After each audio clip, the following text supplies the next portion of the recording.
Welcome to Mission Evolution Radio Show with Gwilda Wiyaka, bringing together today's leading experts to uncover ever-deepening spiritual truths and the latest scientific developments in support of the evolution of humankind. For more information on Mission Evolution Radio with Gwilda Wiyaka, visit www.missionevolution.org. And now, here's the host of Mission Evolution, Miss Gwilda Wiyaka.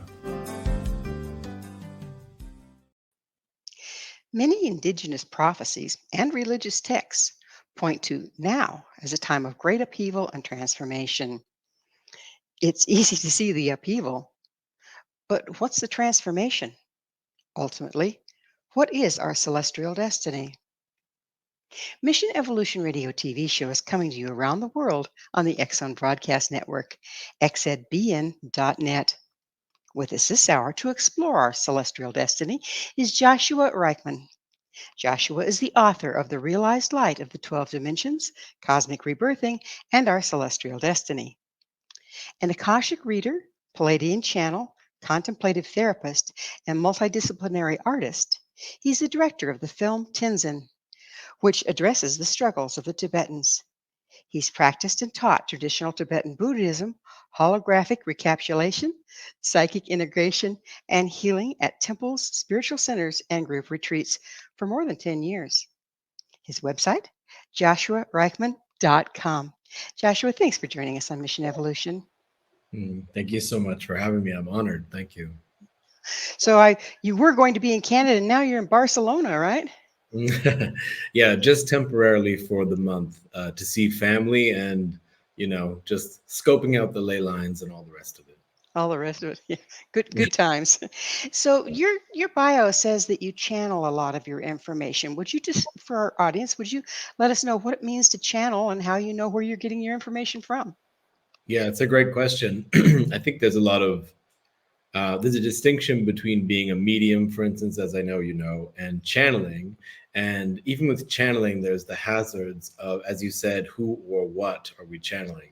So the preparation by which we have a purification process, I think, energetically, physically, and, even intellectually about how to understand, relate, and connect with not only a relationship to what it feels like with what's coming through, but to be very careful about what may step in front of something and pretend to be something else. All of that is necessary for the preparation involved in relating to what channeling is, which is really just feeling with the synesthesia of all the senses and receiving data and then, integrating that and offering it back through language. So the something stepping in front of, I found that particularly interesting. What steps in front of what? And is it us stepping in front of ourselves or something a little more awesomely, spiritually scary? Yeah, both. I think most of the listeners would relate to the idea of what we project. We're constantly projecting with one another, people are basically just mirrors or masks for our own psyche. And on the other hand, when we develop enough compassion and when we know our own minds well enough, in my experience and studies and just, in being, what we find is we can get a deeper resonant sense of the other. Same with a deeper resonant sense of ourself. So if we're attuned to that, then we can distinguish between let's say one conjures up this feeling of wanting to open themselves to channeling in a moment, and they make a prayer and hold their heart, and this is all good stuff. If there's something like one of the lower frequency tonal aspects of emotion, like jealousy or resentment or envy, and we all have these, they're just sort of codes flowing through the cosmos that we can either pick up and then hold, or we can let them go. If they create a wobble between us and another being, then not only with a human being will we only see the worst in them as a projection, for instance, because it's the part of us that's the filter, but in the astral dimensions, you'll only receive a filtered being. There won't be a benevolent being, there'll be a parasite. And so that distinction is important. So it sounds like I like to say the light is only as clear as the window through which it shines. So there's a lot of processing involved to be a clear channel. It's a constant process. Most people who are listening, maybe they can relate. Everyone has psychic, synesthesia, kinesthesia capacity. We're just uncovering that again, and I know your show gets into that in depth about what's coming and what's been happening for this species. The preparation is essentially usually through trial by fire and suffering. We have to face ourselves in the deepest ways to see that we have these impermanent egos, and then we shed them and let go. We just let go more and more and more and more and come to a core awareness. Your core awareness is God, however you want to say it, just consciousness unfolding, and it's love. And when we touch that, at least closer to it, we're able to get that clear channel. So the preparation never ends because we're always interrupted. We're always in this world. We're in the 3-dimensional and 4-dimensional, for the most part, incoming 5-dimensional world, where we're in friction, right? We're worried about our boundary, our body, our personas, our relationships, our sense of self, how we're seen. And that consistently creates an opportunity to get messy in how we are receiving those imprints, which are actually just pure data, pure information. On the other hand, I would argue that if we can't be in the messy human condition, where are we channeling to, and what good's it going to do? Yeah, I agree. I embrace this world full on. And I'm in the trenches and living my life. I have children and relationships, and I make mistakes, and I in process constantly with my own ego and needs and karma and desires and everything, all the way to anger, the whole deal. And we're doing it because we're human. We're doing this work because we have to actually fall back in love with human. And human has the full spectrum. Full spectrum human has all the emotions, all the range, So yes, I agree. So tell us a little bit more about the benevolent helpers versus demonic entities. Yeah, I mean, I feel like that conversation is so sacred that I'll just say this really quickly. As we have this conversation, every and any time it comes up, we are protected. Every time we spell that conversation into existence, we generate an energy by virtue of even creating the container for either one of those, or any of the beings. So I say that because for me, it's not an intellectual move. It's a move that comes from my energy body field. So when I speak out into, let's say, thousands of people listening, and every one of them should be protected as we speak about this. So are blessed and protected, not by me, but by their own ancestors, energies, and relationship to goodness, however they relate to that. Okay, so there's basically things that feed on the energy life force of the human being and on energy life force in general, which is bioelectric and plasma based, right? That's the soul body, energy body, rainbow body. And it's life force, it's life. And life is sort of, as we know, like a toroidal spin. It's a self-spinning thing that through metaphysics comes into its own harmonious sort of synchronistic form. And yet it's connected to everything else. And in the end, you can't even find one part of it. We're all interdependent. And I'm just saying that in that some beings have very low self-propelling energy. The propulsion of their own life force is very low. For instance, AI will have, as it becomes an algorithm that self-loops into what we would call intelligence, won't have a plasma body, therefore won't have chakras, won't have a connection to other dimensions of full breadth of consciousness. It won't have a feeling body. It'll have a synthetic low bandwidth. Parasitical beings that are only predatory are the same. They need life force because they have low energetic life force. Their chakras, their energy body has been shut down.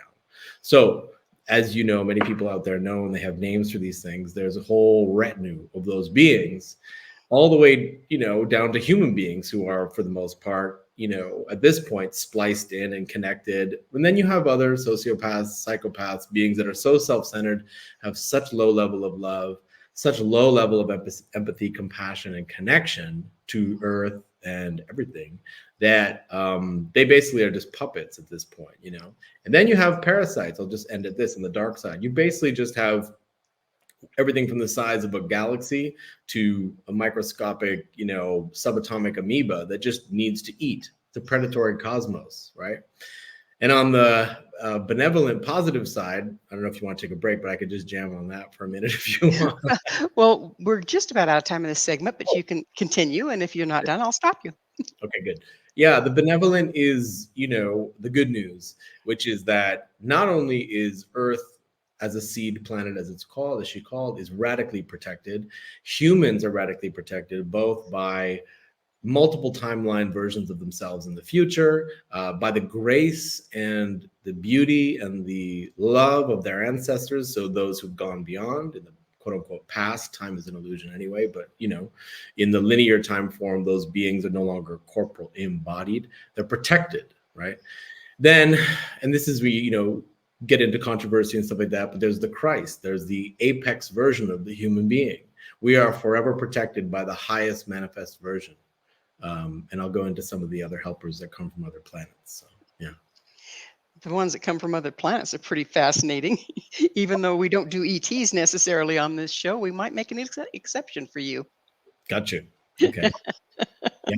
So yeah, we're just about to go into a commercial break. On the other side, we will explore more of the entities that are out there that we may or may not want to communicate with. Joshua and I will return very shortly. Don't go away. This is Mission Evolution, www.missionevolution.org, and we're coming to you on the X-Zone Broadcast Center, xzbn.net.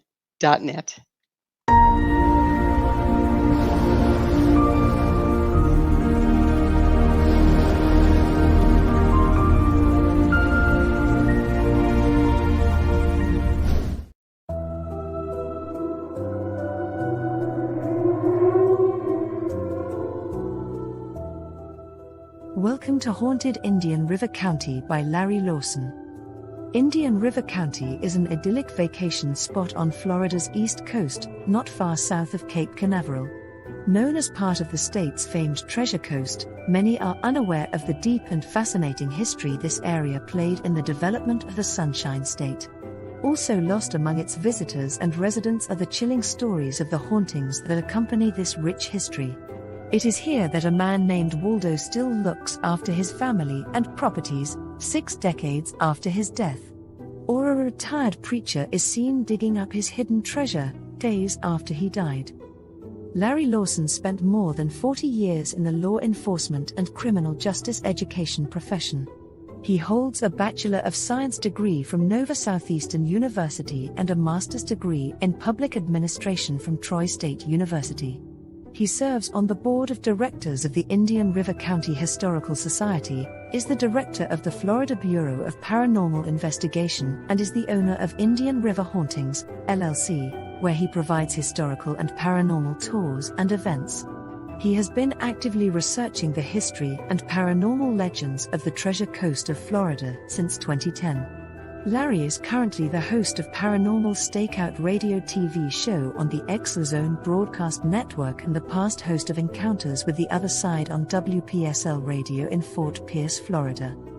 Pre-order your copy of Haunted Indian River County by Larry Lawson on Amazon.com today.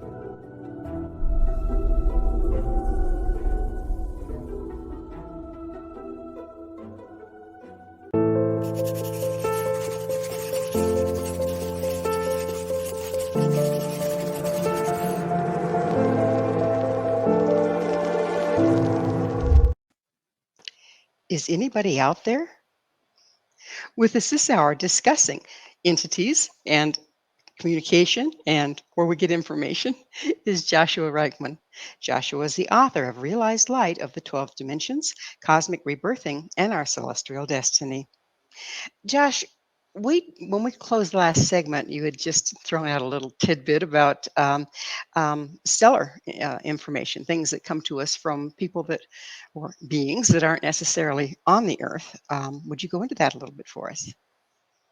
Yeah. So talking about the terrestrial or other world beings in terms of their planetary origins is not something that's been the place I look. Because most beings that can traverse time, space, and actually get to us are doing so pan-dimensionally, interdimensionally. Now, like we talked about earlier, we have to be careful about who we're connecting to or what. because it's a wild cosmos. It's just so much more wild than people fathom. It's not just 6 different races and some are quote unquote good and bad or whatever you want to say. It's a multifractal emanating realm of beings in many dimensions. Some of them have embodiments like ours. They have dense, cellular bodies that have the same similar kind of DNA situation and similar form. But many beings have transcended their basic physical form, and they have what are called like rainbow bodies. They have these energetic bodies that no longer need, the dense expression in the 3D. Yet they can emanate as something similar to us. But they come into this realm essentially through what we kind of understand as like wormholes, interdimensional spaces. And there's long been places on the planet that facilitate that. And people have researched that for a long time. But Josh, are these ones when they appear to us, can they be seen as angels? Is this what you're talking about? Yeah, they can, like orbs and stuff like that. Like the big work I do, for instance, in the book, and has been a big part of my practice, is working with the beings people call the Pleiadians. And those beings are like us, filled with joy and humor and wisdom. And I relate them to something like the mixture of like a grandmother and a child's energy. But obviously, they evolved with the hyper intelligence necessary to get them through phases of evolution where they didn't self-destruct. And they're beautiful. So to us, they're quite angelic. And above them are even higher levels of beings that have long since left anything like a relationship to planets and worlds. The Pleiadians care about our actual planet and world system, including actually what we do politically and stuff like that. So the other realms probably can't be bothered with it because it's so stepped away kind of thing. Yeah, I mean, essentially in the time frames that some beings that have evolved far beyond our comprehension, they work in eons, what's called kalpas in the Vedas and Indian and Tibetan Buddhist understandings. So for them, the time of a planet like ours birthing and being destroyed or something like that, or having multiple timelines of its existence, go through destruction or rebuilding or renaissances and having different civilizations, it's not that important. But we're on a spectrum and bandwidth with other beings like the Pleiadians who care very much about what we do in this galaxy. So how did you first start making connection with, say, the Pleiadians? Well, when I was a little kid, I mean, you'll have to take my word for it. It's the funny part about these things. There's no physical proof with any of this stuff. It's just experiential. When I was a little kid, I was left alone in a crib at a babysitter's house. And I remember it distinctly. I read about this in the book.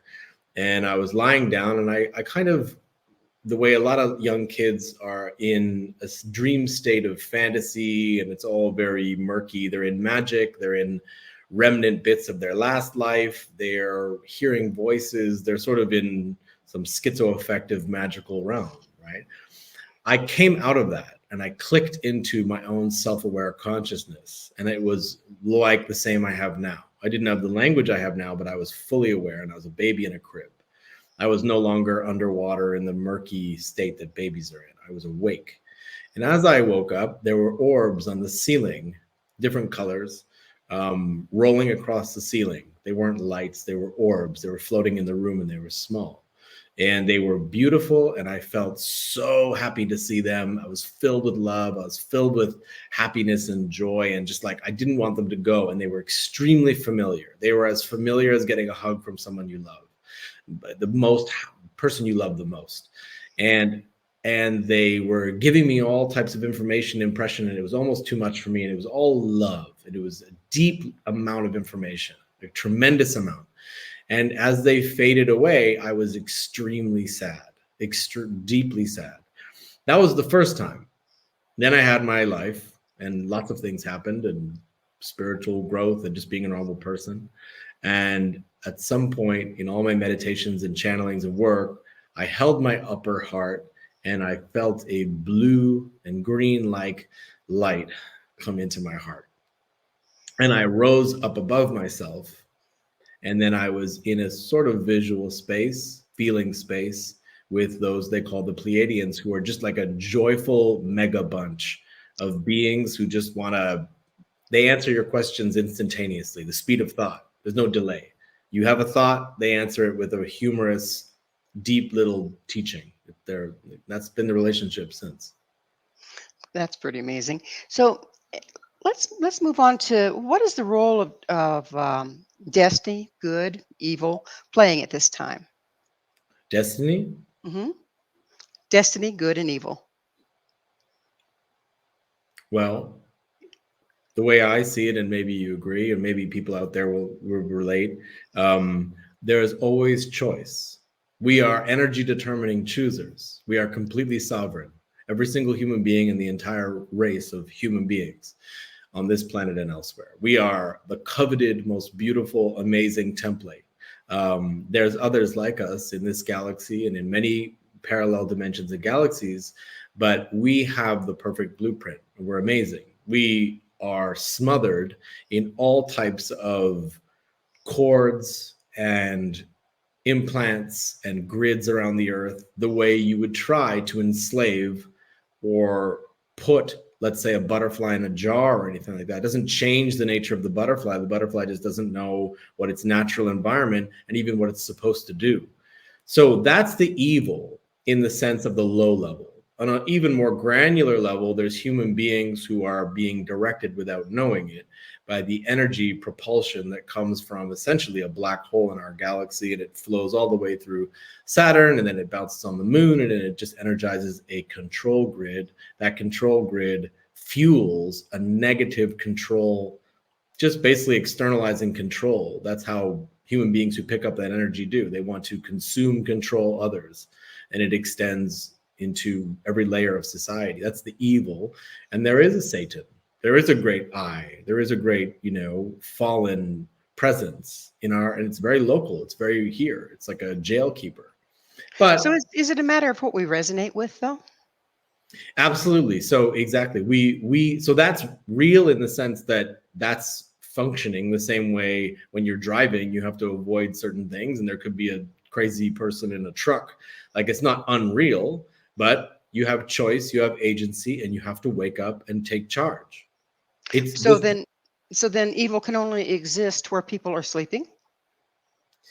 I would say that those people are subject to evil's. Yeah, it's easy for evil right there. Evil's cunning, though.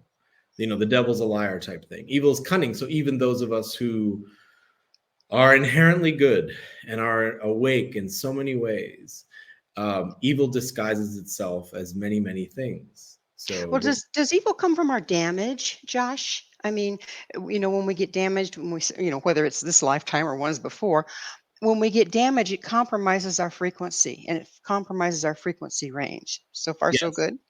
So, absolutely. so does our susceptibility to operating at lower frequencies have to do with our sustained damage over the years? Yeah, the entire blueprint of the human being has been infused or incepted with all types of viruses, essentially, and the DNA is compromised, which affects perception, because our organs, our sensing organs, should be more attuned. They should be more bright. We should see, feel, experience more, but those have been blunted. And so we experience on a spectrum that's quite lower. It's like we're muffled, and our DNA is essentially asleep. So that makes us susceptible to that evil, quote unquote, you're mentioning. Yeah, for sure. We're about out of time in this segment, but does this dropping into the lower frequency, does that have to do with where we are in the galaxy and the era that we're in, or the age that we're in, as well as how much available light is there? I love that. I mean, I like how you're asking me questions that you you know so much about. I can tell, but yeah, the era of what people call Kali Yuga is basically just wheels within wheels and cycles within cycles, where on dimensional levels, metaphysical levels that are like complex maps, and physical levels, like for instance, how the Earth, circumnavigulates this sun, and how this sun moves throughout the Milky Way, etc., is in a dip. The Kali Yuga is going into dark waters, right? Now, simultaneously, there's new light codes, essentially a new frequency coming from the galactic sun that emanates through all the suns and stars in our galaxy. And we're on an even more tight level. We're coming into a golden age. But the big arc of the next 250,000 years is we go into dark waters to scoop up beings that are less evolved so they can evolve. It's not negative. Including parts of ourselves? Yes, we have to see everything. So you're noticing, as you know very well, everything that is happening right now is the exposure of shadow. Shadows come up and you're seeing it. You're seeing everything now. So we know that. Well, it is time for that commercial break. Joshua and I will be right back to continue our discussion. So stay right there. This is Mission Evolution, www.missionevolution.org.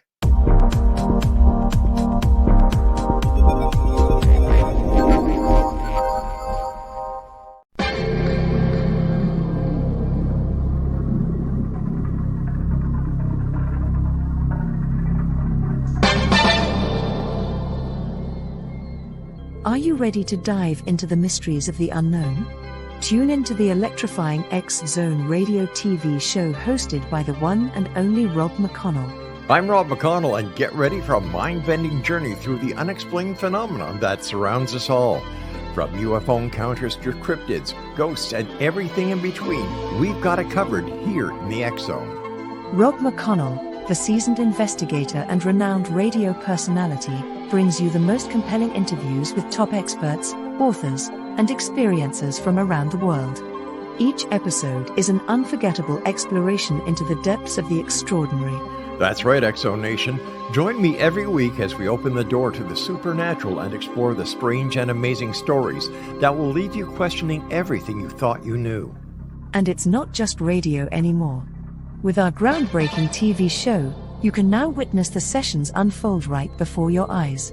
From chilling reenactments to captivating visuals, prepare yourself for a multimedia experience like never before. With a legacy spanning over 2 decades, the X-Zone Radio and TV show with yours truly, Rob McConnell, is your ultimate source for mind-blowing entertainment and thought-provoking discussions.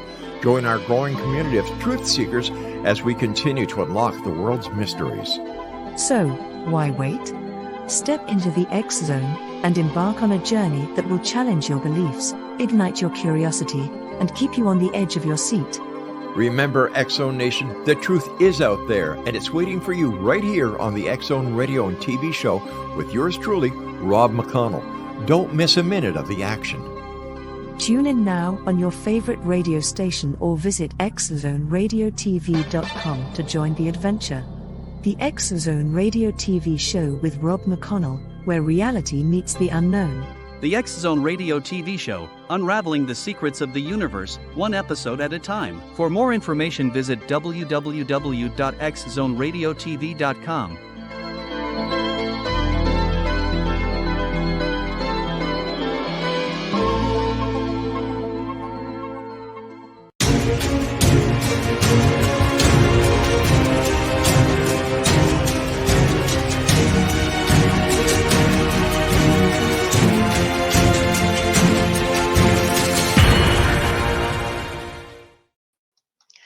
Are we waking from a dream or falling into one? This is Mission Evolution, missionevolution.org. With us discussing a cosmic reawakening is Joshua Reichmann. His website, joshuareichmann.com. Joshua, you say humanity is undergoing a cosmic rebirth. Would you please explain? Yeah, I think it was, thanks. I think it's very much what we were just speaking about, which is that as these cycles and metaphysical wheels and layers of reality basically do their cyclical dance, which takes eons and kalpas of time beyond anything we can calculate, there are stages where we dip into lower frequencies, lower states, denser states, but there are beings there. There are states of existence there, and those include our own. So if you think of your body as a microcosm of everything, the lower chakras, lower aspects of the psyche, those are being exposed now. And as they do, there's energy unlocked. When you discover something about yourself, you get energy unlocked. You go, oh my gosh, and then this big burst of joy actually usually follows the trauma and the drama of facing reality. And that's what's happening for humanity. right now, but it's very fast and it's speeding up so much that we're being psychophysiologically, energetically shifted. Any part of a shift will beget a shift in another part. If your body changes, your mind, mood, experience changes. If your mind, perception, mood changes, the body changes. We're no different, right? So as that happens, we're unlocking these staircases within the ladder of the DNA, which is like actual access to dimensional frequencies and light pattern frequencies and the data within that, all the information from beings that have recorded, quote unquote, and received their own relationship to that light pattern. So we're connecting to our family of conscious beings now. That's why you and I and everyone out there is a little more psychic than they were yesterday. But we're blunting it. We don't like it. It feels weird. We're questioning it. We're trying to pin it on synchronicity, or we're denying it, or we're trying to inject things to stop it, whatever. But it's happening. And as it happens, we're coming into concert with greater connection to love in the end. But we're scared. We're evolving. It's a scary process. So, if I understand this right, the DNA is activated by heretofore absent light. We're moving into a time where there's more light available. Is that what you're saying? And the DNA is being activated now by a greater bandwidth of light. Yeah, and light and how we understand sound, which is actually form. And, you know, people are really interested in this these days, and it's starting to really take off, how form, light, and the basic geometry of how form and light and vibration, which is just movement and the bouncing between distinct objects of light, creates different spatial orientation. So as that happens, you basically have more complexity. When you have more complexity and range, then your perception, which rides on light and vibration and the geoharmonic sort of dance that is this giant cathedral of activity, which by the way is empty and actually has no form, but that's another story. Meaning it's not substantial. It's just like a hologram. It's like a big hall of mirrors. But as that light bounces around, you have more access. You can see more, experience more, feel more. So that's happening on a DNA level and cellular level, subatomic level, every level, conscious level and sensing level. And so then is it rattling loose restrictions that we've developed during the time that it was inactive? Yeah, I mean, I think everyone out there can attest to this. Life is very difficult in this world system, you know, politically, socially, economically, whatever. That's difficult. Maybe for some people it's easy out there, I don't know. But it seems generally there's a tension. But the tension is all because of things that are rattled loose, which are basically the old traumatic karmic imprints of our lower nature that have to be seen. They have to be seen to unlock the energy in them. They're like locked up little batteries. If you see the truth, you see the history of humanity, you unlock more consciousness, and then you also unlock more powers. You also mentioned that there's light and there's sound. Aren't they just the same thing on a continuum? Sound is a lower frequency than light, and light is a lower frequency than, say, radiation. Yeah, absolutely. And just as you said, there's the spectral range of light, and then there's different frequencies of sound, and they meet up. And they also meet up in both, as we know through the, you know, modern physics, where regular sort of consensus physics got, and then physics that was hidden, you know, is being exposed. We understand that those things meet up on a particle level and also on an energetic wave level. There's no distinction there. Yeah. Has the rebirth of humanity been foretold? And if so, by whom? Oh my gosh. Yeah. The keepers of the human story left what in Tibetan Buddhism, there's something called a torma. And there's something called a terma. Torma is a little different. Torma is like a little offering cake. A terma is like a hidden gem you put in the mountains because people aren't ready. And it has a mantra and it has directions for how to see your own mind and the nature of reality. People will go in the Himalayas and hide them in caves. If you discover a terma, that means you were ready / the person being the Buddha that put it there 1,000 years ago. knew precisely when a good time to have that information, that spiritual information to detonate would be. The world is filled with termas. Termas come in human form. They come in political movements. They come through animal song. They come through many, many forms and technologies that, as you said earlier, shake loose reality and open us up. So the great gatekeepers of time, like Thoth and Hermes and all these, was the same being, and way preceding them, beings we can't even really articulate, like people do the Enlil and Enki thing, but beyond that, were super cosmic minds that they saw the entirety of the human project. And it's not that we still have free will. We always have choice, but there were signposts left to guide us in many, many directions. And I find, a lot of the Native American have had prophecies that are actually coming to fruition right now, as well as the Mayans, who were greatly misunderstood. But they talk to the white sun. Well, I'm looking out there; it's pretty white. So Right. there's a lot of little breadcrumbs, isn't there, to let us know what's going on?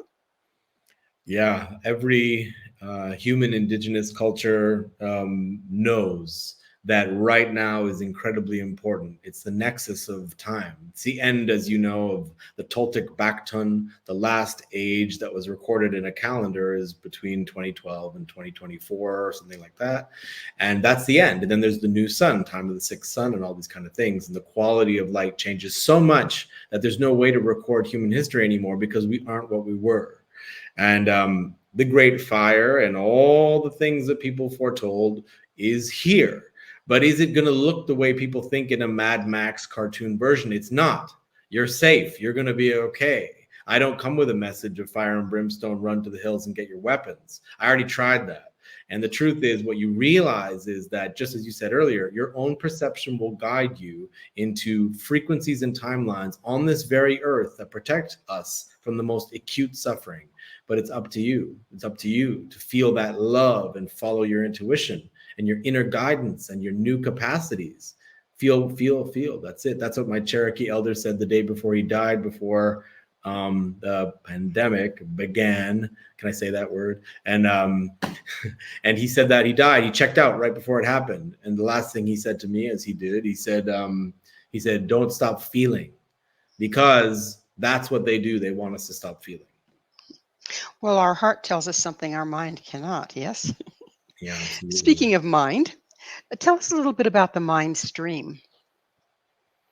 Thank you. I make distinctions in the book between just what you said, which is the innate knowing of the heart. And it's a cliche, but it's true.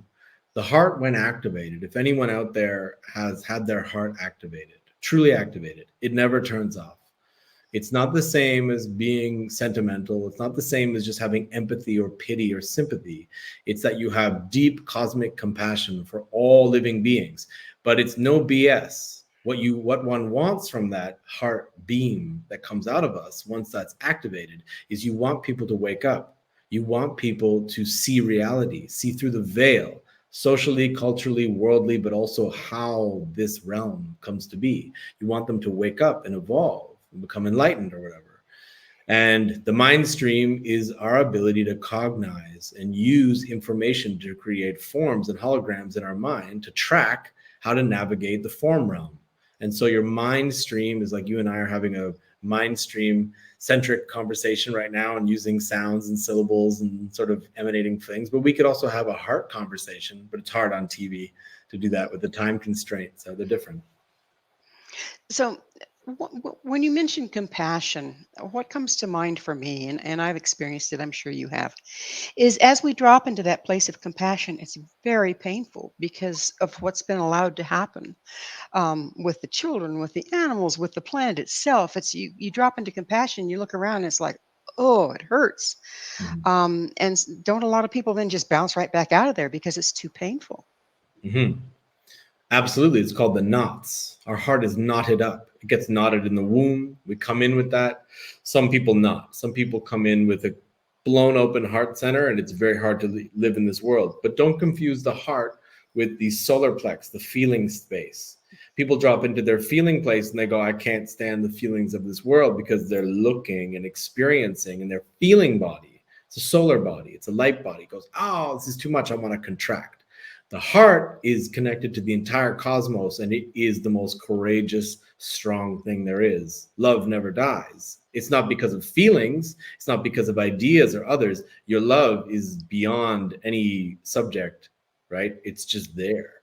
Well, we're going to have to take yet another station break. Please stay with us as Joshua and I continue to explore the realized light of the 12 dimensions. This is Mission Evolution, www.missionevolution.org.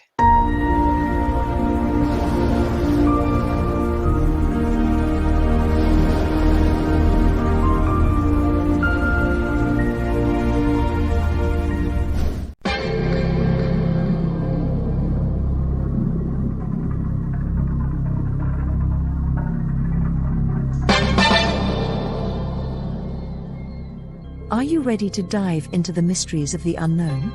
Tune into the electrifying X-Zone radio TV show hosted by the one and only Rob McConnell. I'm Rob McConnell, and get ready for a mind-bending journey through the unexplained phenomenon that surrounds us all. From UFO encounters to cryptids, ghosts, and everything in between, we've got it covered here in the X-Zone. Rob McConnell, the seasoned investigator and renowned radio personality, brings you the most compelling interviews with top experts, authors, and experiencers from around the world. Each episode is an unforgettable exploration into the depths of the extraordinary. That's right, X-Zone Nation. Join me every week as we open the door to the supernatural and explore the strange and amazing stories that will leave you questioning everything you thought you knew. And it's not just radio anymore. With our groundbreaking TV show, you can now witness the sessions unfold right before your eyes. From chilling reenactments to captivating visuals, prepare yourself for a multimedia experience like never before. With a legacy spanning over 2 decades, the X-Zone Radio and TV show with yours truly, Rob McConnell, is your ultimate source for mind-blowing entertainment and thought-provoking discussions. Join our growing community of truth seekers as we continue to unlock the world's mysteries. So, why wait? Step into the X-Zone and embark on a journey that will challenge your beliefs, ignite your curiosity, and keep you on the edge of your seat.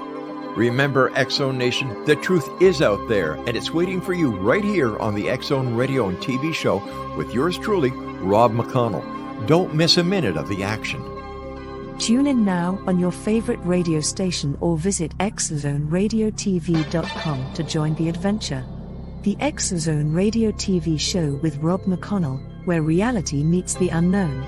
The X-Zone Radio TV show, unraveling the secrets of the universe, one episode at a time. For more information, visit www.xzoneradiotv.com.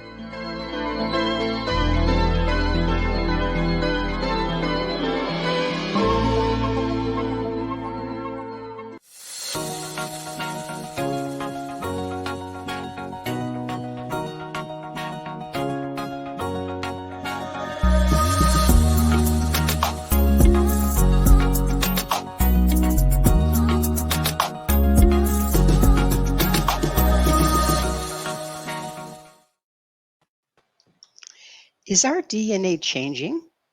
If so, what are we morphing into? This is Mission Evolution, missionevolution.org. We're continuing our discussion with Joshua Reichmann. His website, joshuareichmann.com. Joshua, how are the cosmic shifts stimulating our DNA and Kundalini energies? Well, I think it's what we were touching on a little bit before, which is we have this perfect template. We really have everything. People have, known this for, 40,000, 50,000 trackable years, that we have these chakras, which are essentially gates to all dimensional, experience. And we have what are called nadis, which are these sort of smaller portal openings in the body, which are sort of run along the meridians. And you have this energy body. Basically, it's sort of like overlaid or underlaid in the gross material body, where you have all the circuitry of just being a human. You have blood and bioelectric movement through the cells and the mitochondria, and you have life. but the subtle fields are getting expanded and extending out, and we have more energy. The purpose and the point of all the things we were talking about, which is basically that as the shadow is exposed in a psychic level, our psychic, lives as human beings, and as that DNA is spiraled and actually more quickly, it's actually activating in movement more quickly, not only in capacity where there's more of the proteins that actually connect to one another and all those physical aspects, but it's actually moving more quickly. Everything is moving more quickly. This cosmos, or this galaxy alone, let's just say this universe, just in this level, is expanding, and so are we. Why would we be different? If things are expanding, why would we be not subject to that expansion? So we are. So we have more consciousness, more experience, more perception. And this is what you mentioned earlier, the quality of light is pushing that, is moving that, is making it happen. So I'm not sure if that got to it. There's a lot more about DNA, but yeah.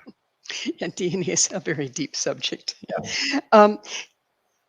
How much more? One thing that's been coming to mind for me, there you go, is that we've just about reached our capacity to understand the reality that's coming at us with the way we think right now, with our brains right now, with our sensory systems right now. Do they indeed need to morph and change in order to keep up with that rapid movement you're talking about? Absolutely. The way you and I are speaking now in linear, Arabic alphabet glyphs, that have all this mutated syntax and all this social conditioning in it, and there's such deep armors and things between you and I actually connecting. Is what will happen next is that using our organs in the way we have before will be very taxing once we're in contact with how to subtly transmit and receive energetic imprints. So what I do, and people can check this out if they want to work with me, is I help people remember or come back into contact with the Akashic records and their ability to channel. But really all that is deeper levels of feeling, trusting, knowing, intuiting.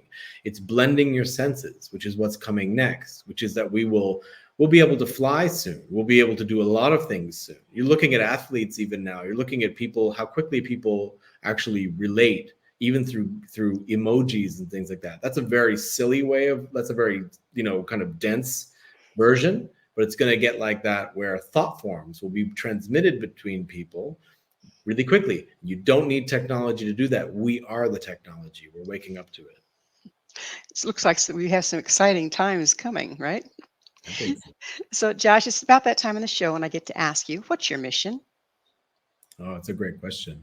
Well, my Pleiadian name is Klexil, which is bringer of the codes. I'm merely supposed to be on shows like this and writing books and speaking, communicating and teaching, sometimes wrathfully, sometimes sweetly. I have to bring the information while I'm alive about what's happening in this cosmos, in this galaxy, to the planet and to humanity. Beautiful. You mentioned how our chakric system and everything is starting to upgrade. It's starting to get more active. Do you find, or do you believe that just our physical presence as we're moving through this evolutionary time, if you will, as we're personally evolving, is there a communication that goes on with people just because we're there? Absolutely. Direct transmission. We don't need to talk necessarily. The process of an energy body awakening and being in proximity with one another, you can create monads and groups, and you can channel and connect, and you can heal the earth. You can learn about the actual earth's history. You can connect to star people and benevolent helpers in our celestial family, especially when we're together. When we're together and our hearts are open and we're relaxed, relax your nervous system, get out of fear, get into trust and, connection just naturally by being. There's so much we can do, and we're going to receive all the information about how to build and work in unity as individuals. Whenever two or more of you are gathered, right? Exactly. What is that power? What is that power of more than one? 1 + 1 = infinite. Yeah. Well, every body is like a circle, and we're a perfect circle, we're a toroidal sort of self-looping thing. But if you look at it in sort of a 2D plane, it's like a circle, and that circle is complete. So when you have two circles, you suddenly create that third energy, which is that sort of oval shape. And then you add another, and people are very familiar with the flower of life. What we want is for people to resonate with their own completion, their own wholeness. When you remember that you're loved, you've always been loved, you always will be loved, that you are loved. I know it's trite, but that's really what it is. When we feel that, don't just think it, when we really relax and know that, we are complete, and we are a complete circle. When you move in with another, you create a third energy. That third energy can manifest anything. As we move more into those combined energies, does it bring up more for us to clear? And how clear do we have to be in order to participate to start out with? Yeah, I'll be really honest. I have an awakened psychic partner, and I've had a partnership before that with someone who both happen to be female, love and relationship. And if our 3D needs and tensions and daily stuff gets in the way, and we're already linked on a spiritual, psychic, multidimensional, multi-life level, then we are in for fast, painful clearing. People call that twin flame, whatever.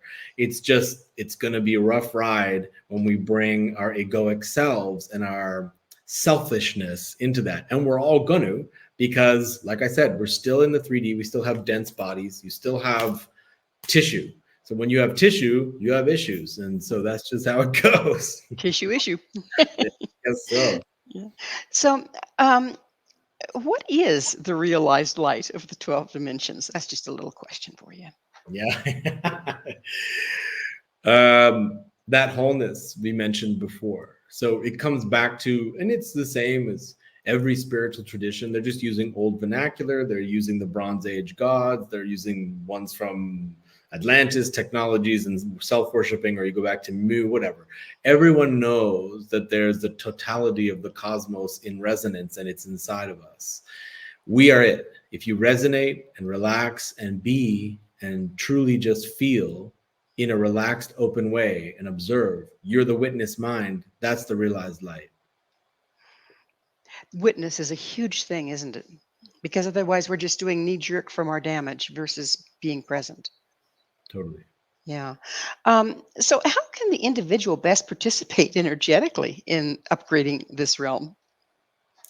So like most people, this journey can't be, I offer this, the journey can't be bypassed.